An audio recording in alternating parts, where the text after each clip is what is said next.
Kamusta mga balibulista?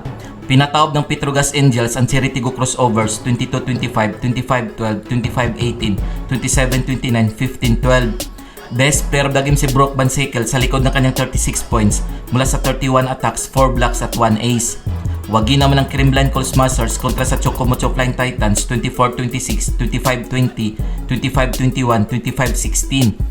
Best player of the game si Jay Magalansa sa likod ng kanyang 20 points mula sa 18 attacks at 2 blocks na may kasamang 13 excellent receptions. Kung bago ka pa lamang sa channel na to, mag-like na at subscribe.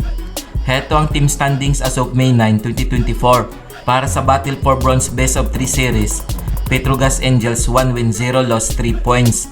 Cheritigo Crossovers 0 win 1 loss 0 point. Para naman sa Battle for Gold Best of 3 Series, Crimline Coltsmasters 1 win 0 loss 3 points. Chocomocho Flying Titans 0 win 1 loss 0 point. Heto ang Game 2 schedule ngayong May 12, 2024 na gaganapin sa Smart Araneta Coliseum. Sa first game, maglalaban ang Petrogas Angels at Cheritigo Crossovers alas 4 ng hapon para sa Best of 3 Series Battle for Bronze. Sa main game, magtutos ang Chocomocho Flying Titans at Crimline Coltsmasters alas 6 ng gabi para sa Best of 3 Series Battle for Gold.